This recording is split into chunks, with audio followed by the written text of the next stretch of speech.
अस्सलामु अलैकुम वरहमतुल्लाहि वबरकातुहू।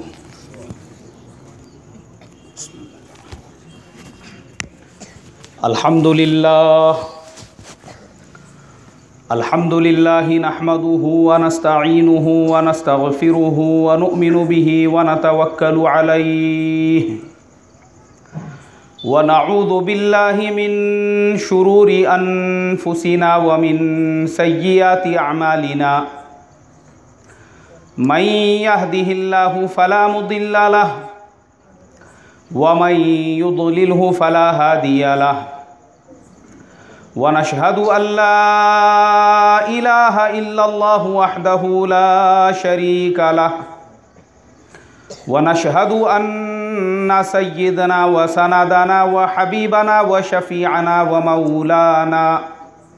व मौलाना मुहम्मदन अब्दुहु व रसूलुहु अल्लज़ी उरसिला बिलहक्कि बशीरन व नज़ीरा।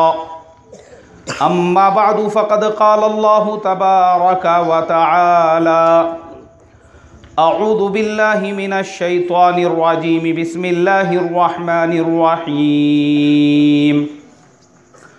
या अय्युहल्लज़ीना आमनू क़ू अन्फुसकुम व अहलीकुम नारा वक़ूदुहन्नासु वल हिजारा सदक़ल्लाहुल अज़ीम।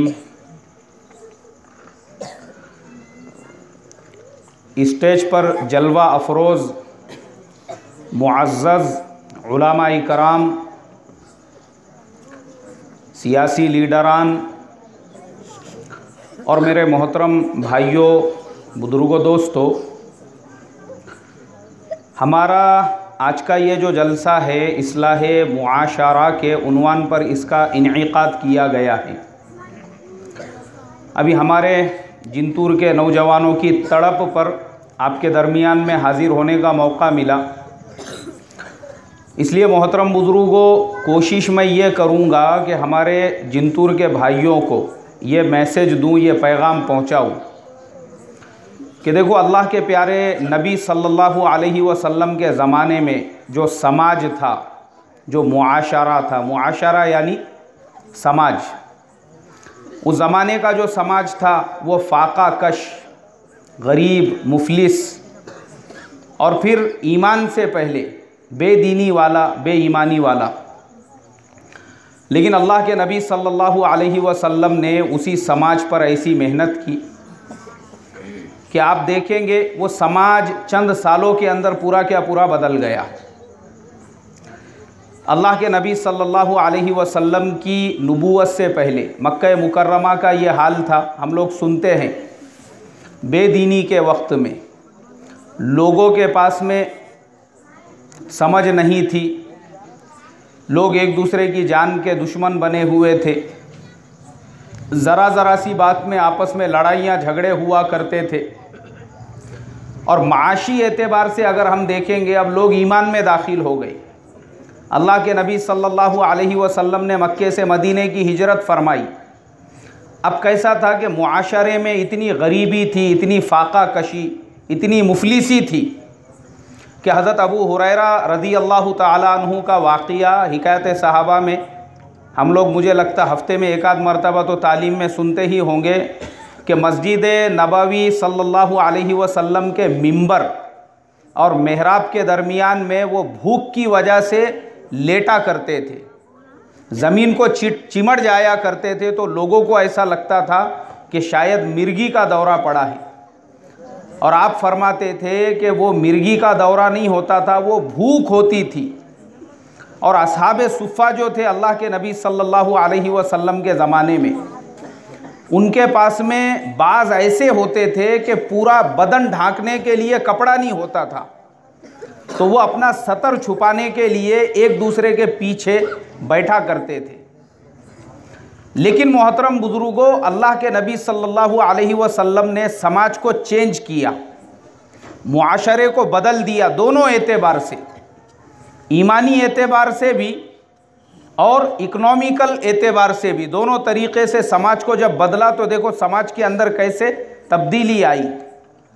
ईमानी एतबार से समाज के अंदर, मुआशरे के अंदर जब सहाबा इकराम रिज़वानुल्लाहि ताला अलैहिम अजमाइन का फुतूहात का दौर चला, तो एक वक्त ऐसा आया कि जंग मौता के अंदर हज़रत जाफ़र रज़ी अल्लाह ताला अन्हु शहीद हो गए। उनकी मासूम बच्ची वो रोती हुई आई अल्लाह के नबी सल्लल्लाहु अलैहि वसल्लम के पास। तो अब उनकी जो मासूम बच्ची थी उसकी परवरिश के लिए सहाबा इकराम रिज़वानुल्लाहि ताला अलैहिम अजमाइन वो ये चाहते थे कि मैं उसकी परवरिश करूं और दूसरे चाहते थे कि मैं उसकी परवरिश करूं। समाज में इतना बदलाव आया और ऐसा ही वाक़िया हज़रत हमज़ा रज़ी अल्लाह ताला अन्हु का भी है। ग़ज़वा उहद के अंदर जब वो शहीद हो गए, उनकी मासूम बच्ची अल्लाह के नबी सल्लल्लाहु अलैहि वसल्लम के पास रोती हुई आई। उस वक्त भी हज़रत अली कर्रमल्लाहु वजहहु ने उसको ले लिया, कहा कि मैं इसकी परवरिश करूँगा। फिर एक अंसारी सहाबी खड़े हुए, उन्होंने कहा है अल्लाह के नबी मैं इसकी परवरिश करूँगा। समाज में ये तब्दीली काई की वजह से आई? ईमान के मेहनत की वजह से। अब देखो अल्लाह के नबी ने वो जो सहाबा का जो समाज था, वो जो मुआशरा था, उसके ईमान पे भी मेहनत की। और ये जो गरीबी थी, ये जो इफलास था, उसको दूर करने के लिए अल्लाह के नबी सल्लल्लाहु अलैहि वसल्लम ने मुहाजिरीन जो ताजिर हुआ करते थे, आप सल्लल्लाहु अलैहि वसल्लम बाज़ार में जाते और मुहाजिरीन सहाबा को तिजारत के तरीक़े बताते, उनको तिजारत के तरीक़े सिखलाते कि किस तरीक़े से एक मुसलमान ने अपने पर्सनैलिटी को डेवलप करना चाहिए, मतलब अपने बिज़नेस को कैसे बढ़ाना चाहिए, अपने कारोबार को कैसे बढ़ाना चाहिए, कैसे उसने तरक्की करना चाहिए। अब अल्लाह के नबी सल्लल्लाहु अलैहि वसल्लम के उसी फार्मूले पे अमल करते हुए हज़रत अब्दुर्रहमान इब्न औफ रज़ी अल्लाह ताला अन्हु जैसे जो सहाबी थे, वो मक्के से हिजरत करके जब मदीना पहुँचे थे तो ये हाल था, उनके पास में कुछ भी नहीं था। लेकिन अल्लाह के नबी सल्लल्लाहु अलैहि वसल्लम के इस फार्मूले पर जब उन्होंने अमल किया तो एक वक्त ऐसा आया कि वही हज़रत अब्दुर्रहमान इब्न औफ रज़ी अल्लाह ताला अन्हु मदीना के सबसे बड़े ताजिर बने। तो उनका पहला ऊँट वो मदीने में, तो आखिरी ऊँट मुल्क शाम में हुआ करता था। फिर मदीना के जो सहाबा थे, अंसारे मदीना, वो कौन थे? वो काश्तकार थे। यानी मक्के वाले जो मुहाजिरीन मदीने में आए थे वो सब ताजिर थे, व्यापारी थे। अल्लाह के नबी ने उनको तिजारत के एतबार से उनको गाइड किया। और मदीने के जो सहाबा थे, अंसारे मदीना, उनको अल्लाह के नबी सल्लल्लाहु अलैहि वसल्लम ने काश्तकारी के एतबार से, खेती बाड़ी के एतबार से समझाया कि तुम वो कौन कौन से तरीक़े हैं जिनको इख्तियार करके अपने खेतों के अंदर, अपने बागों के अंदर जो उत्पाद है, जो तुम्हारा प्रोडक्शन है, उसको तुम डबल कर सको। अब हमारी हदीस की किताबों में, बुखारी शरीफ में वो हदीस, मुस्लिम शरीफ में वो हदीस जिसे ताबीर करना कहते हैं, अल्लाह के नबी ने सहाबा को सिखाया दो दरख्तों को मिलाकर उसके ज़रिए से एक तीसरा दरख्त कैसे पैदा किया जाए। अब हमारे गौस मोहम्मद साहब जो है, इन्होंने एमटेक किया हुआ है एग्रीकल्चर यूनिवर्सिटी से। उनको ये चीज़ अच्छी तरह से पता होंगी कि आज के ज़माने में वही फार्मूला जो अल्लाह के नबी ने 1450 साल पहले बताया था, आज नौजवान उस पर रिसर्च करके वो बीटेक और एमटेक की डिग्रियां ले रहे हैं। आप मुझे बताइए, अल्लाह के नबी ने वो अंसारे मदीना को बताया, और जब अंसारे मदीना को वो फार्मूला बताया तो फिर अंसारे मदीना की जो पैदावार थी वो पैदावार भी बढ़ गई और समाज आहिस्ता आहिस्ता आहिस्ता बदलने लगा और समाज आहिस्ता आहिस्ता चेंज होने लगा। अब देखो समाज के अंदर 30 सालों में कितना फ़र्क आ गया। अल्लाह के नबी सल्लल्लाहु अलैहि वसल्लम दुनिया से पर्दा फरमा गए। हज़रत अबू बकर सिद्दीक़ रज़ी अल्लाह ताला अन्हु का ज़माना भी ख़त्म हो गया। अब आया हज़रत उमर फ़ारूक रज़ी अल्लाह ताला अन्हु का ज़माना। हज़रत उमर के ज़माने में दोनों एतबार से मुसलमानों ने ऐसे तरक्की की कि पौन दुनिया पर एक तो मुसलमानों की हुकूमत हो गई और दूसरे मुसलमानों की जो गरीबी थी, जो मुसलमानों के अंदर एक ज़माना वो था कि हज़रत अबू हुरैरा रज़ी अल्लाह ताला अन्हु वो मस्जिद नबवी के मिंबर और मेहराब के दरमियान में भूख की वजह से बिलबिलाया करते थे, रोया करते थे। आज ऐसा वक्त आया कि वही हज़रत अबू हुरैरा कतान के कपड़े से नाक साफ कर रहे हैं, कतान के कपड़े से। उसके बाद में वो जो सहाबा थे जो अपना सतर छुपाने के लिए एक दूसरे के पीछे बैठा करते थे, समाज ऐसा बदल गया, मुआशरा ऐसा चेंज हो गया। अल्लाह तबारक व तआला ने हर सहाबी को, हर मुसलमान को साहिबे सरवत बनाया।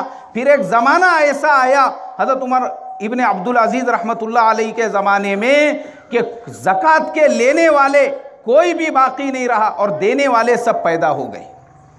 अल्लाह के नबी ने फरमाया था कि देखो ये जो मेरी तरतीब है, मैं जो तुमको बता रहा हूँ जिस तरीक़े से चलने के लिए कि तुम्हारे ज़िंदगी में अल्लाह का हुक्म और उसके नबी का तरीक़ा होना चाहिए। अगर तुम्हारी ज़िंदगी में, तुम्हारे कारोबार में, तुम्हारे ऑफिस में, तुम्हारी जॉब में, तुम्हारे हर लाइन के अंदर, हर फैकल्टी में अल्लाह का हुक्म और उसके नबी का तरीक़ा होगा तो तुम्हारा समाज चेंज होगा, मुआशरा बदलेगा हर एतबार से, ईमान के भी एतबार से और कारोबार के भी एतबार से। जैसा मैंने आपको मिसाल देके बताया, ईमान के एतबार से भी वो हाल हुआ। एक अकेली औरत यमन के शहर सना से निकलती थी, मक्का आती थी, बैतुल्लाह का तवाफ़ करके जाती थी, रास्ते में उसको कोई नज़र उठा के देखने वाला नहीं रहता था। क्यों? पूरे समाज में अमन व अमान, पीस पैदा हो चुका था और माशी एतबार से इतनी तरक्की हो गई। हज़रत उमर इब्न अब्दुल अजीज़ रहमतुल्लाह अलैहि के ज़माने में ज़कात के देने वाले सब हो चुके थे, लेने वाला कोई बाकी नहीं रहा था। एक आदमी ज़कात के पैसे लेकर निकलता, गली कूचे में आवाज़ लगाता, बोले भाई इस महल्ले में कोई गरीब, कोई फ़कीर, कोई मोहताज, कोई मिस्कीन अगर है तो बताना, मैं उनको ज़कात देना चाहता हूँ। तो एक दरवाज़ा खुलता था और उस दरवाजे में से एक आदमी बाहर निकल के आवाज़ लगाता था, बोले ओ भाई साहब जो ज़कात के पैसे लेके घूम रहे हो। अब वो खुश हो जाता था कि चलो ज़कात का लेने वाला मुझे कोई मोहताज मिस्कीन मिल गया। बोले इधर आओ, इधर आओ, आप ज़कात के पैसे बांटने के लिए निकले हो? बोले हाँ, मैं किसी मोहताज मिस्कीन की तलाश में हूँ। तो बोले यार एक काम करना, ये मेरी भी एक थैली साथ में लेकर जाना, कोई अगर मोहताज मिस्कीन मिल जावे ना तो मेरी भी ज़कात बांट देना। बहुत दिनों से मेरी भी ज़कात वैसी पड़ी हुई है, क्योंकि देने वाले सब थे, लेने वाला कोई था क्या भाई? अच्छा, ये चेंज जो आया समाज के अंदर, ये जो बदलाव आया, ये सिर्फ 30 साल के अंदर, कितने सालों के अंदर आया भाई? 30 साल के अंदर। अब हमारे समाज में देखो, एक मुसलमान जो आज से 10 साल पहले रिक्शा चलाता था वो आज भी रिक्शा चला रहा है। एक मुसलमान जो आज से 20 साल पहले गाड़े पे दुकान लगाता था वो आज भी गाड़े पे दुकान लगा रहा है। समाज में बदलाव क्यों नहीं आ रहा है? एक इंसान जो आज से 10 साल पहले ज़कात के पैसे जमा करके अपने घर का खर्चा चलाता था वो आज भी ज़कात के पैसे जमा कर रहा है, उसकी गरीबी दूर नहीं हुई। इसका रीज़न क्या है? इसकी वजह क्या है? आज मैं हमारे जिंतूर के भाइयों को वही फॉर्मूला बताना चाहता हूं कि देखो, अगर अपने ज़िंदगी में वो फॉर्मूला हम लोग लेकर आएंगे तो दीन के एतबार से भी और दुनिया के एतबार से भी हमारे ज़िंदगियों में चेंज आएगा, बदलाव आएगा। और वो है अल्लाह का हुक्म और उसके नबी का तरीक़ा। आप देखो किस तरीक़े से, आप ताजिर है, आप दुकानदार है, आपके लिए बशारत है अल्लाह के नबी सल्लल्लाहु अलैहि वसल्लम की। अल्लाह के नबी ने फरमाया, एक ईमानदार ताजिर कल क़यामत के दिन अल्लाह तबारक व तआला उसका हश्र अंबिया और शुहदा के साथ में फरमाएंगे। किसके लिए बशारत बयान की भाई? बोलो। तिजारत करने वाले के लिए, कारोबार करने वाले के लिए। यानी आप दुकान लगा के बैठे हुए हैं गाड़े के ऊपर, आप दुकान लगा कर बैठे हैं अपनी दुकान में, लेकिन आपके लिए बशारत है, आप लोगों को पैसों से सामान दे रहे हो, पैसे ले रहे हो। बशारत है आपके लिए कि अगर वही तिजारत अल्लाह के हुक्म और उसके नबी के तरीक़े पर होंगी, वो तिजारत कल क़यामत में आपका हशर अंबिया और शुहदा के साथ में कराएगी। हमारी सोच बदलने की ज़रूरत है। आज हमने क्या समझा? तिजारत करना, पैसे कमाना, ये दुनियादारी है। सरासर गलत बात है ये दुनियादारी नहीं है। तुम इसी दुनियादारी को दीनदारी बना सकते हो। क्या बना सकते हो भाई? अरे इसको दीन बनाओ, अपनी दुकान को दीन बनाओ, अपने गाड़े को दीन बनाओ, अपने रिक्शे को दीन बनाओ, अपनी जॉब को दीन बनाओ, अपनी नौकरी को दीन बनाओ। वो कैसे बनाएंगे? आप दुकान के ऊपर है, आप अल्लाह के हुक्म के मुताबिक तिजारत कर रहे हो, आपकी नीयत है कि ये तिजारत के ज़रिए से मैं जो पैसा कमाऊंगा अपने घर में अपने बीवी बच्चों का पेट भरूंगा। फ़ज़ाइल सदक़ात में वो हदीस है, अल्लाह के नबी ने फरमाया जो आदमी अपने घर वालों के अखराजात पूरे करने के लिए मेहनत मजदूरी करता है वो उनके लिए ऐसा ही है जैसे वो उनके लिए सदका खर्च कर रहा है। फिर एक रिवायत है, वो मजदूर जो अपने घर वालों का खर्च बर्दाश्त करने के लिए मेहनत मजदूरी करता है, उसके पसीने का कतरा ज़मीन पे गिरने से पहले अल्लाह उसकी मग़फ़िरत फरमा देते हैं। ये बशारतें हैं। अब आप दुकान पे बैठे हुए हैं, आप अल्लाह के हुक्म और उसके नबी के तरीक़े पे तिजारत कर रहे हो। अब अचानक अजान की आवाज़ आ गई। अब आपके ईमान का तकाज़ा है, आप अपनी दुकान छोड़कर ज़ोहर की नमाज के लिए जा रहे हो, मगरिब की नमाज के लिए जा रहे हो, ईशा की नमाज के लिए जा रहे हो। कुरान में आपके लिए अल्लाह तबारक व तआला ने आयत नाजिल फरमाई, फरमाया रिजालुल्लाह तुल्हीहिम तिजारतुन वला बैउन अन ज़िक्रिल्लाह। वो लोग जवां मर्द है जिनकी तिजारत, जिनके कारोबार, जिनकी मुलाजिमत उनको अल्लाह की याद से गाफिल नहीं करते। अब आपकी दुकान आपको कहाँ ले जाने का ज़रिया बन रही है भाई? जन्नत में ले जाने का ज़रिया बन रही है।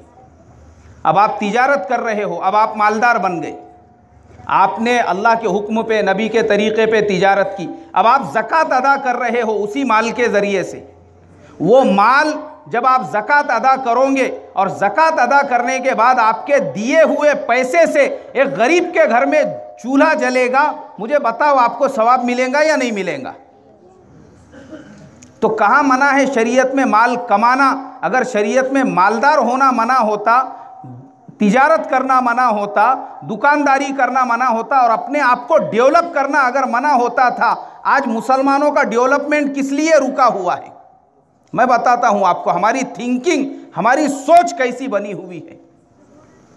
एक साहब रिक्शा लेकर निकले सुबह सुबह और उन्होंने जो है 1-2 घंटे के अंदर एक 400-500 रुपये कमा लिए। वो आ गए अपने घर पर, बैठ गए आराम करते हुए। बीवी ने कहा, अरे बोले भाई तुम जाओ रिक्शा लेकर, क्यों तुमने घर पे आके अपना बिस्तर लगा दिया? बोले क्या ज़रूरत है? अल्लाह बहुत बड़ा है, आज की जो मेरे मुक़द्दर की रोज़ी थी वो आधे घंटे में मुझे मिल गई। अरे भाई तुझे अल्लाह ने आधे घंटे में अगर रोज़ी दे दिया तो बाकी दिन भर भी तो मेहनत करना। नहीं, बोले अल्लाह ने आधे घंटे में दे दिया, बाकी का दिन आराम। ये जो हमारी सोच है मेरे मोहतरम बुजुर्गों, ये सोच की वजह से मुसलमान 30-30 साल से रिक्शे चला रहे हैं।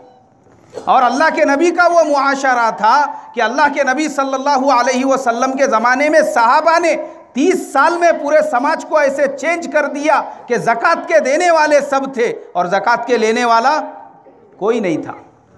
फिर हमारी सोच देखो, हम मुसलमान अल्लाह के नबी के तरीक़े पे तिजारत करने को भी तैयार नहीं है, दुकानदारी करने को भी तैयार नहीं है। दुकान में भी हमारी दिलचस्पी नहीं, हम तिजारत कर रहे हैं तो कोई दोस्त आ गया, उसके साथ में टाइम पास करते हुए बैठ गए या ख़ुद दूसरे के साथ में कहीं पे निकल गए। दुकान वैसी पड़ी हुई है या वहाँ पे बच्चा बैठा हुआ है। अब ऐसे चक्करों में हमने ऐसे भी मुसलमान देखे हैं जिनकी बड़ी बड़ी होलसेल दुकानें थी, बाद में वो छोटी हुई, फिर और छोटी हुई, फिर छोटी होते होते आज वहाँ पे खाली छोटे बच्चों की जो गोलियां और मुरकुल वगैरह है वो मिलते। लोग तारीख बताते, बोले देखिए ये जो टपरी नज़र आ रही है, एक ज़माने में ये होलसेल दुकान हुआ करती थी। अरे बाबा, ये होलसेल दुकान का टपरी का जैसा हाल क्यों हुआ? इसलिए कि तिजारत अल्लाह के हुक्म और उसके नबी के तरीक़े पे नहीं हुई। जब होलसेली का ज़माना था, गल्ले पे बैठे हुए, बोले यार कौन सा नया ढाबा खुला, बोलते मंठा रोड के ऊपर, आज पार्टी, बोले वहाँ पे लगा फ़ोन, इसको उसको 4-5 को 8-10 को लगाए फ़ोन, आज अपने को वो ढाबे पे जाने का है। अब दुकान पे बैठे हुए हैं नौकर या छोटे बच्चे, वो संभाल रहे हैं। सेठ कहाँ हैं? तो बोले वो ढाबे पे गए हुए हैं पार्टी करने के वास्ते में। ये पार्टी में पैसा उड़ाया जा रहा है, वो चिकन पार्टी में पैसा उड़ाया जा रहा है, आज ये ढाबे पे, कल वो होटल में। परभनी को जाएंगे बोले यार तहारी खाने के वास्ते में, हाँ बहुत दिन हो गए खाए नहीं, बोले तहारी वो फुलाने होटल में बहुत भारी तहारी बनती बोलते। दुकान छोड़ के क्यों? इसलिए कि हमारे मियाँ भाई के अंदर से नवाबियत ख़त्म नहीं हुई अभी तक।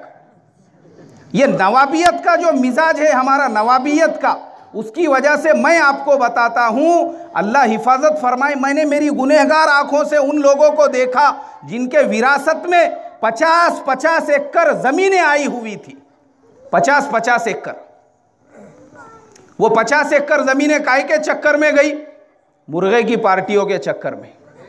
बेचो 1 एकड़, आज मेरी तरफ से पार्टी, फिर 2 एकड़ बिकी, फिर 5 एकड़ बिची, और बिकते बिकते आज ये हाल हो गया।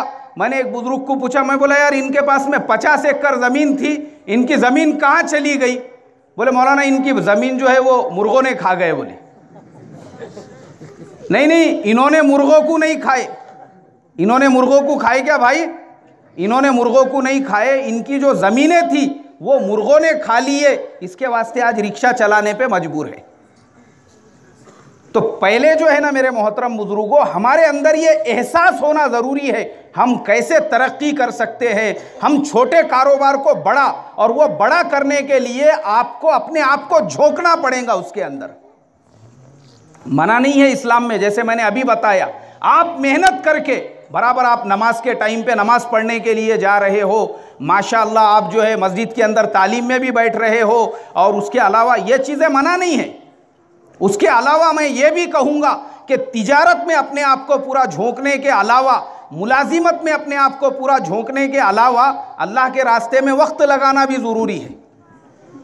हाँ, साल में 1 मरतबा हम अल्लाह के रास्ते में भी निकल रहे हैं, हमारा वक्त लगना भी ज़रूरी है, इसलिए कि हर साल अगर अल्लाह के रास्ते में हमारा वक्त भी लगा रहेगा तो हम सही ढंग से दुनियादार भी बन सकेंगे। पहले हम सही ढंग से दीनदार बनेंगे तो तभी हम सही ढंग से क्या बनेंगे भाई? दुनियादार, दुनिया को सही ढंग से चलाने वाले बनेंगे। तो दोनों चीज़ें हमारे लिए ज़रूरी है। अब उसके बाद मेरे मोहतरम बुजुर्गों, आज हमारे मुसलमान समाज के अंदर 2 चीज़ें, और ये गुर्बत जो है ना, गुर्बत गरीबी, आज भी हमारे पास पतरे के घर, आज भी हमारे पास में जो है वही हालात। जैसे मैंने बताया कि अल्लाह के नबी के ज़माने में 30 साल में समाज ऐसे चेंज हो गया कि पहले जिन लोगों के पास बदन ढांकने को कपड़ा नहीं हुआ करता था, 30 साल के बाद इतना चेंज आया कि वो लोग कतान के कपड़े से नाक साफ किया करते थे। ज़कात के देने वाले सब हो गए, लेने वाला कोई बाकी नहीं रहा, सिर्फ 30 साल में। और हमको आज यहाँ पे 50-50 साल हो चुके हैं, 70-70 साल हो चुके हैं, फिर भी हमारा समाज क्यों नहीं बदल रहा है? शादियों की फजूल खर्ची। आज मोहतरम बुजुर्गों, मुसलमान, अभी हमारे यहाँ पर हज़रत मौलाना यामीन साहब मुबल्लिग़े दारुल उलूम देवबंद तशरीफ़ लाए थे। तो प्रोग्राम के बाद में हज़रत से मेरी खुसूसी बैठक रही, बातचीत रही।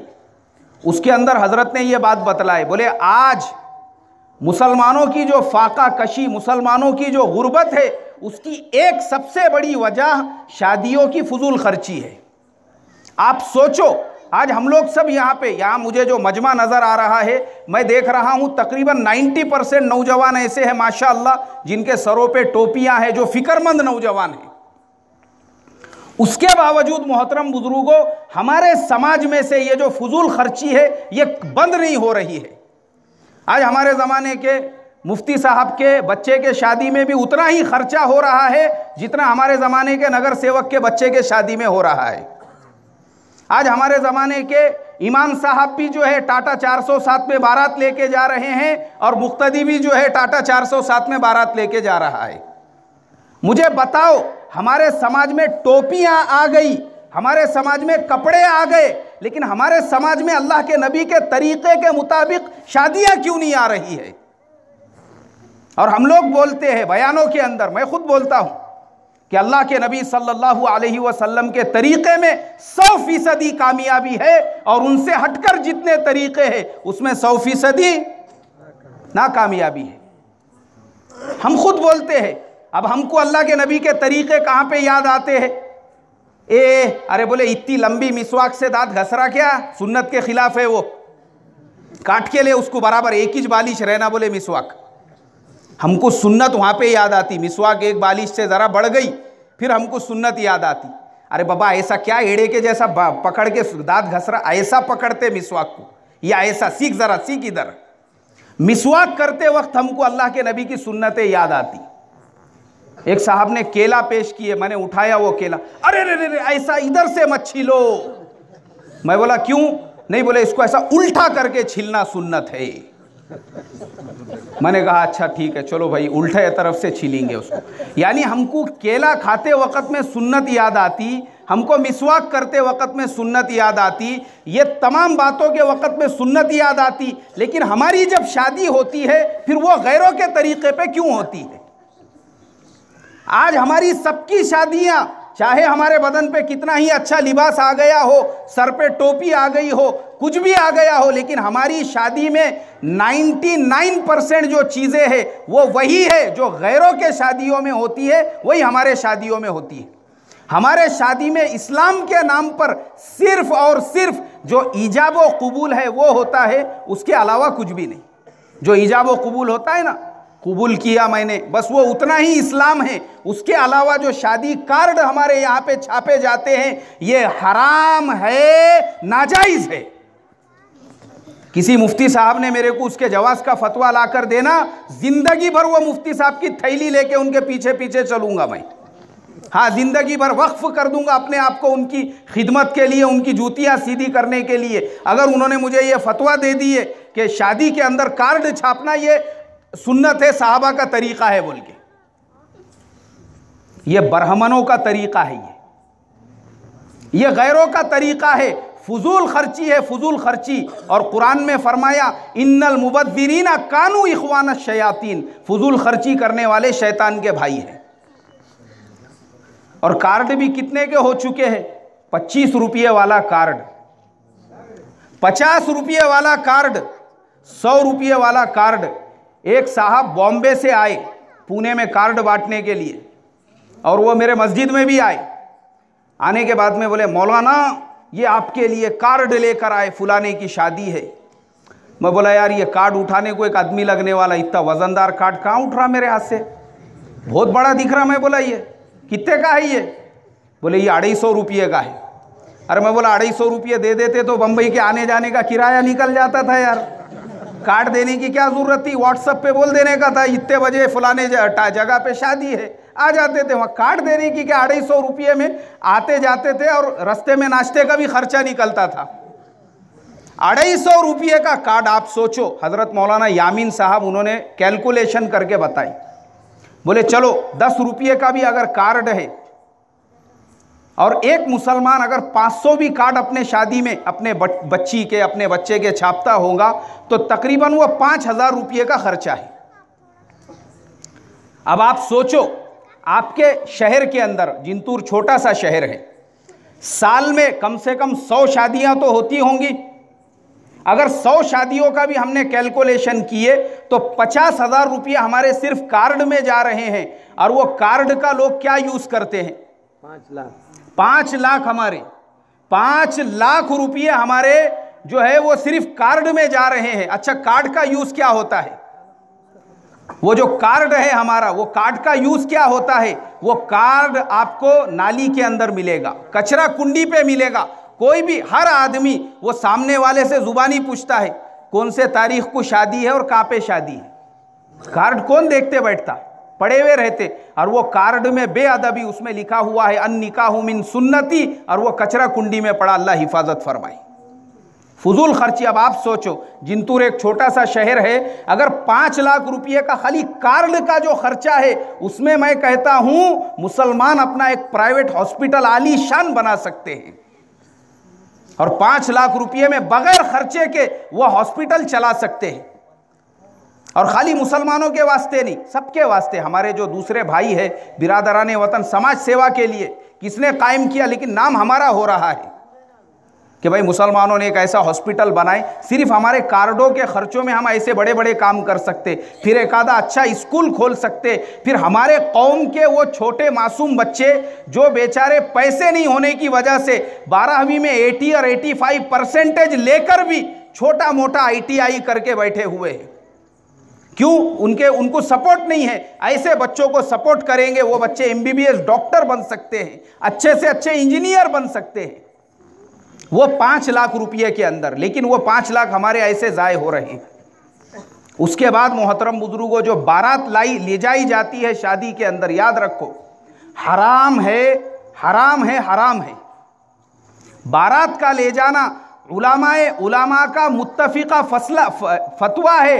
लड़की वालों का खाना उनको प्रेशराइज करके ये सराहतन नाजायज़ है। हाँ, अब हमारे यहाँ पे क्या हो चुका है, दीन की बड़ी बड़ी बातें, जैसे मैंने बताया, सुन्नतें हमारे यहाँ पर खाली केला खाने में और मिसवाक करने में रही। लेकिन हमारे बहन बेटी के जब निकाह का मसला आता है या हमारे बेटे का, हम खुद लड़की वालों के सामने तकादा रखते हैं, हमारे 250 मेहमान मुसलमानों के रहेंगे और 150 मेहमान हमारे गैर मुस्लिम भाई रहेंगे। हाँ, उनका अलग करना पड़ेगा। हम खुद ये बातें रखते हैं, ये कहाँ से जायज़ है हमारे लिए? बिल्कुल इजाज़त नहीं है। याद रखो मोहतरम बुजुर्गों, समाज को बदलना पड़ेगा। ये किसकी जिम्मेदारी है? ये हमारी जिम्मेदारी। हमको बाइकआउट करना पड़ेगा शादियों में खाने से। हम नहीं खाएंगे वो खाना जिस खाने के ऊपर हमारे उलामा का फतवा है कि ये खाना नाजायज़ है बोलकर। क्यों खाएंगे हम ये खाना?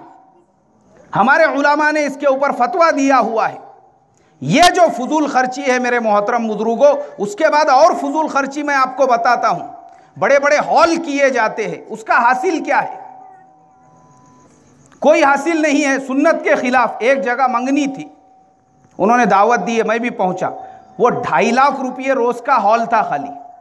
अब आप सोचो, 2.5 लाख रुपये रोज का हॉल है, उसके अलावा वहां पे जो लोगों के लिए खाने का इंतजाम किया गया, एक एक आदमी का खर्चा तकरीबन 200-250 रुपया ऐसा कुछ था। बाद में पता चला कि खाने के ऊपर भी 2.5-3 लाख रुपये खर्च हुए। 5 से 6 लाख रुपये सिर्फ मंगनी के अंदर खर्च हुए। और 6 महीने के बाद लड़के के वालिद साहब से जब मेरी मुलाकात हुई, उन्होंने ये पूरा खर्चा किए थे। बोले यार मौलाना, वो मंगनी टूट गई। बोले अपनी मंगनी टूट गई, वो बच्चे के वास्ते दूसरी बच्ची देखो बोले एक आधी। मैं बोला यार ऐसा कैसा टूट गई, जान दो, छोड़ दो। बोले अभी क्या बोलने का। अब उन्होंने अपनी जो मजबूरी थी वो बताई। लेकिन मैं ये सवाल करता हूं, जब मंगनी टूट गई तो वो 6 लाख रुपये कहां पर गए? मुझे आप बताइए। इसके लिए मोहतरम बुजुर्गों, आज हमारा क्या मुआमला हो चुका है? हमारे सबसे पहले तो लड़के वालों को बदलने की ज़रूरत है। हम सादगी के साथ, हम खुद लड़की वालों के सामने ये डिमांड रखे, बोले भाई देखो, हमारी शादी या तो इज्तिमा में होंगी, या अपने शहर के हफ्तेवारी इज्तिमा में होंगी, या फिर मस्जिद के अंदर होंगी, क्योंकि शादी मस्जिद के अंदर करना ये सुन्नत है। हमारे कोई मेहमान नहीं रहेंगे, हमारी मंगनी नहीं होंगी, ये मंगनी करना भी खिलाफे सुन्नत है। मुझे बताओ, हम लोग जो सुन्नत की बातें करते हैं, सहाबा में से कितने सहाबा ने मंगनी किए थे? अल्लाह के नबी सल्लल्लाहु अलैहि वसल्लम ने 11 निकाह फरमाए, उन 11 में से कितनी मरतबा आपने मंगनियाँ की? एक मरतबा भी नहीं, क्योंकि ये मंगनी करना भी गैरों का तरीक़ा है। अच्छा, गैरों के ये तरीक़े हमारे ज़िंदगियों में इसलिए आए क्योंकि हम लोग गैरों की सोबत में रहते हैं। मोहतरम बुजुर्गों, हमको बदलना पड़ेगा। जब तक हम अपने समाज को नहीं बदलेंगे, जब तक हम अपने मुआशरे को नहीं बदलेंगे ना, तो याद रखो मुआशरे में ये बदलाव नहीं आएंगे। सादगी पे हमारे निकाहों को हमको लाना पड़ेगा। उसके अलावा अब देखो, हमारे यहाँ पर खिलाफे सुन्नत जो अमल है गैरों के, वो लड़का या लड़की देखने से ही शुरू हो जाते हैं। एक नौजवान, उससे मेरी मुलाकात हुई। वो नौजवान जो है, तकरीबन उसकी उम्र 35 साल हो चुकी थी, उसका निकाह नहीं हो रहा था। बड़े मुश्किल से उसका निकाह हुआ और निकाह होने के 6 महीने के बाद में उसका तलाक हो गया। वो नौजवान कहने लगा, मैंने कहा भाई आपकी तलाक क्यों हुई? बोले मौलाना, जब मेरी उम्र, आज से तकरीबन 10 साल पहले, जब मेरी उम्र 24-25 साल थी, हम लोग एक जगह पे लड़की देखने के लिए गए। माशाअल्लाह मुझे लड़की पसंद आ गई। मैंने हमारी वालिदा से कहा कि बच्ची मुझे पसंद है, मैंने हमारे वालिद साहब से कहा कि लड़की मुझे पसंद है, लेकिन हमारी जो बहन थी उसने कहा कि मुझे लड़की पसंद नहीं है। अब घर के अंदर वो मसले को लेकर आपस में तेरी मेरी शुरू हो गई। बच्चे को लड़की पसंद, उसकी वालिदा को पसंद, उसके वालिद को पसंद, लेकिन उसकी जो बहन थी उसको लड़की पसंद नहीं। उसने कहा मुझे लड़की पसंद नहीं है, और देखो तुम अगर मेरे मर्जी के खिलाफ शादी करेंगे, मैं और मेरा शोहर हम दोनों वो शादी में नहीं आने वाले। ये आज हमारा मुसलमान समाज, इस्लाम ये कहता है जिस लड़के का निकाह करना है लड़की उस अकेले को पसंद आनी चाहिए, और हम क्या करते, पूरे आधे महल्ले को लेकर जाते वो लड़की दिखाने के वास्ते में। हाँ, इसको नाक बराबर नहीं दिख रही, उसको आंखें बराबर नहीं दिख रही, तीसरे को बाल बराबर नहीं दिख रहे, और वो बेचारे के रिश्ते पे रिश्ते टूटते जा रहे। एक साहब ने मेरे से कहा, बोले मौलाना अपनी बच्ची है उसके वास्ते में कोई रिश्ता देखो। मैंने कहा चलेगा, ठीक है, कोई मसला नहीं, मैं देखता हूं। तो एक साहब जो बहुत दीनदार समझे जाते थे, इत्तेफाक से मैं चला गया तो उनकी मेरी मुलाकात हो गई। फिर उन्होंने कहा, बोले मौलाना अपने बच्चे के लिए जो है कोई लड़की देखो। मैंने कहा यार मैं फुलानी जगह पे गया था, वहाँ पे एक साहब ने बोले थे कि उनकी बच्ची है बोलकर। बोले बहुत अच्छी बात है, कोई मसला नहीं है। अब मैंने लड़की वालों से मुलाकात किया। मैंने कहा देखो तुमने कहा था कि कोई लड़का देखो, एक लड़का मैंने देखा हूँ, आपको लड़का कैसा चाहिए? बोले मौलाना अपने को लड़का सिर्फ दीनदार चाहिए, दावत व तबलीग के काम से जुड़े हुआ रहना, साल को चिल्ला लगाना, चेहरे पे उसके टोपी वगैरह पहनने वाला, उसके अलावा 1 रुपया नहीं चाहिए अपने को। चाहे रिक्शा चलाने वाला क्यों नहीं रहता, बोले पतरे के घर में क्यों नहीं रहता, अपने को दीनदार लड़का चाहिए, उसके अलावा कुछ भी नहीं चाहिए। ये लड़की के वालिद साहब ने मेरे से कहा। मैं बहुत खुश हुआ। मैंने कहा बिल्कुल आपको जैसे क्वालिटी का चाहिए था, माशाल्लाह वैसे ही दीनदार बच्चा है। कब आते आप देखने के लिए? ठीक है, बोले इतवार के दिन आते। कौन कौन आते? कौन आएगा? बोले मैं अकेला हूँ, मैं बिल्कुल अपने मोटरसाइकिल पे बैठ के आ जाता, मैं खुद देख लेता, बोले लड़के को भी और उसके घर को भी। अब उसके बाद उन्होंने मुझे शनिचर के दिन फ़ोन किए। बोले मौलाना मैं अकेला आने वाला था, मगर बच्चे को मालूम हुआ, हमारे बड़े बेटे को, उसने बोला अब्बा तुम ऐसा कैसा देखने के लिए जा रहे, मेरे को भी आने का बोले तुम्हारे साथ में, हमारा बड़ा फर्जंद जो है वो भी मेरे साथ में रहेगा।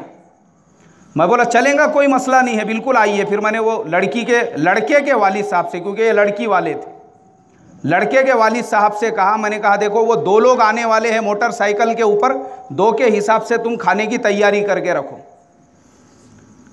फिर उन्होंने शनिचर के दिन रात में ईशा के बाद फ़ोन किए। मौलाना बोले हमारे जो बाकी के बच्चे हैं वो भी सब नाराज़ हो गए, और उन्होंने हमारे बड़े लड़के से और मेरे से दोनों से हुज्जत की है कि तुम लोगों को क्या, हम लोग क्या हमारे बहन के जो है भाई नहीं हैं? हमको भी देखने का है वो कौन लड़का है, उसका कैसा घर है, और वो लड़का कैसा है, उसका ख़ानदान कैसा है। इसलिए बोले हम एक कार के अंदर, हमारे एक 4-5 लड़के, मैं और हमारी घरवाली, बस हम इतने लोग आने वाले हैं। उसके बाद उन्होंने इतवार के दिन सुबह में फ़ोन किए, फजर की नमाज के बाद। बोले मौलाना वो हमारे बच्चियों को पता चला ना, सारे हमारे दामाद नाराज़ हो गए बोले, और उन्होंने सबने हमारे से बोले कि तुम लोग क्यों हमको रिश्तेदार नहीं समझते क्या? इसके लिए बोले अभी हम 3 से 4 कारों में आने वाले। मैं बोला यार तुम मोटरसाइकिल पे 2 जन नहीं 2 जन आने वाले थे, मगर अब करेंगे क्या? बोले अभी रिश्तेदारी का मसला है।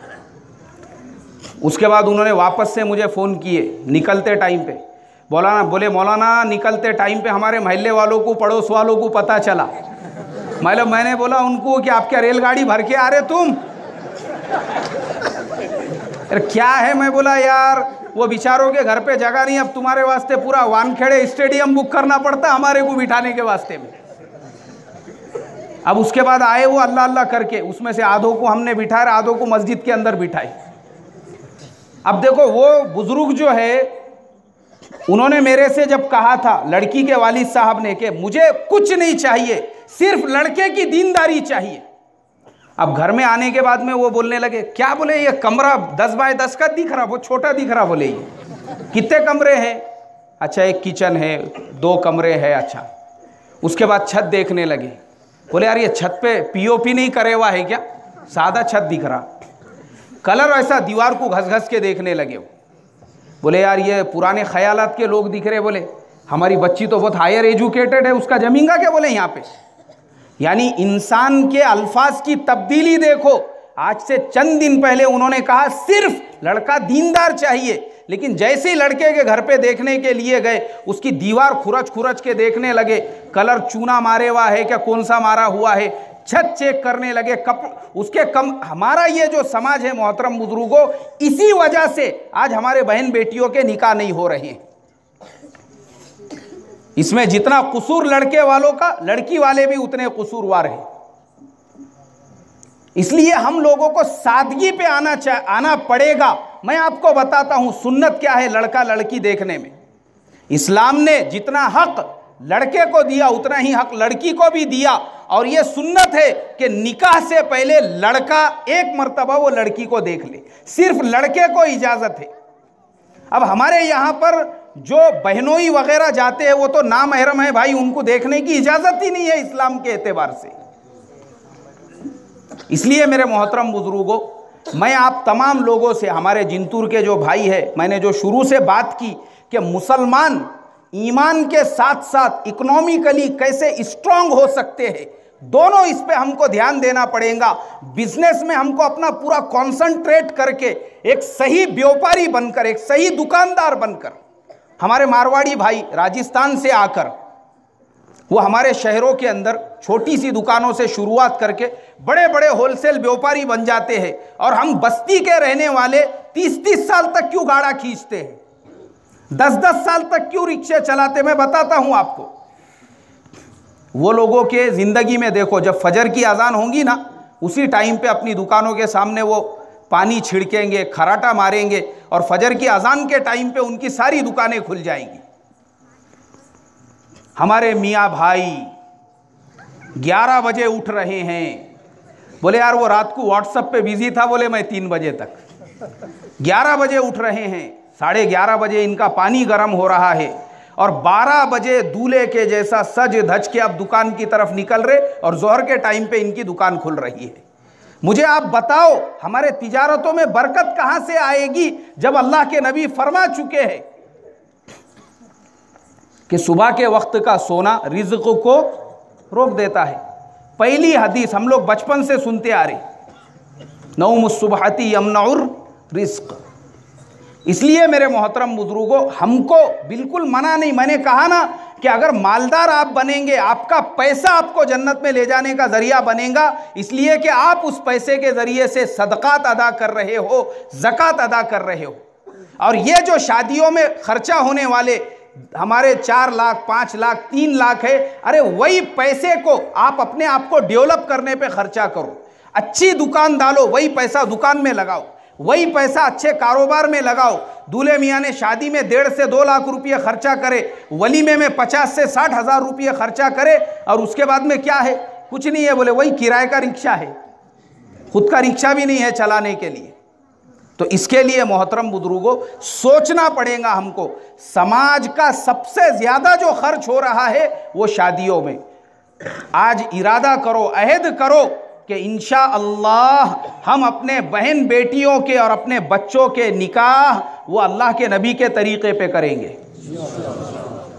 अभी देखो मैं आपको बोलता हूँ, मैं खाली बयान कर रहा, इसका मतलब खाली मैं बयान नहीं कर रहा हूँ। मैं भी जो है औलाद वाला हूँ, मेरे भी बच्चे हैं, मेरा बेटा स्टूडेंट है अभी, वो भी इंजीनियरिंग कर रहा है, कंप्यूटर सॉफ्टवेयर इंजीनियरिंग के अंदर। मैंने एक जगह पर अपने रिश्तेदारी में मुझे एक बच्ची पसंद आ गई, मैंने मेरे ख़ानदान के एक बुज़ुर्ग से कहा, मैंने कहा भाई आप बात कर लो। उन्होंने बात की है, रिश्ता पक्का हो गया। हमको कोई मंगनी नहीं करना है, कुछ नहीं करना है, कोई देखने के लिए नहीं आएगा।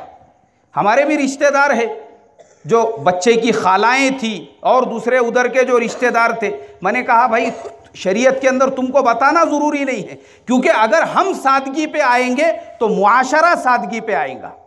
नहीं तो हम तुमको बयान कर रहे और हम हमारे बच्चे की मंगनी अगर धूम धड़ाके के साथ में कर रहे, या हम भी बड़े बड़े कार्ड छाप रहे, मुझे बताओ आपके ऊपर असर होगा क्या?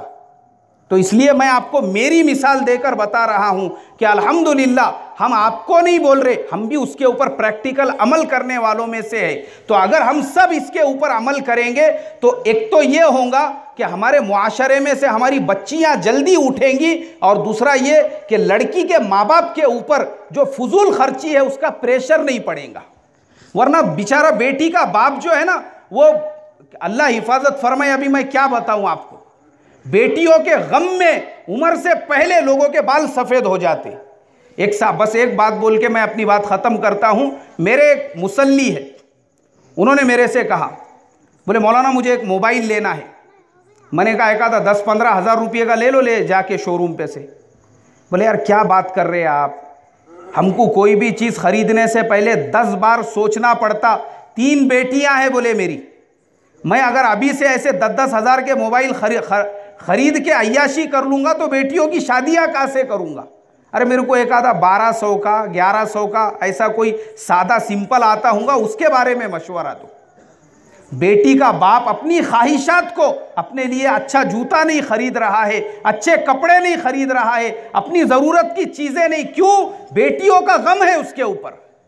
और ये हमारे बेटे वाले उनके ऊपर मुसल्लत होके हमारे मेहमानों को इसकी बिरयानी चाहिए, और गैर मुस्लिम इतने मेहमान रहेंगे और हमारे उतने रहेंगे, वो बेचारा कहाँ से फिर ये तमाम आपके तकाज़े पूरे कर सकेगा। तो इसके लिए मोहतरम बुजुर्गों आज अहद और इरादा करना है, इंशाअल्लाह हम उम्मत के अंदर से ये शादियों की फजूल खर्ची ख़त्म करने की शुरुआत अपने आप से करेंगे। बोलो इंशाअल्लाह। अल्लाह मुझे आपको कहने सुनने से ज़्यादा अमल की तौफ़ीक़ अता फ़रमाए। वाखिरु दावाना अनिल हम्दुलिल्लाहि रब्बिल आलमीन। अल्हम्दुलिल्लाह। मौलाना तशरीफ रखे कुर्सी पर। अभी 10 मिनट हमारे पास है।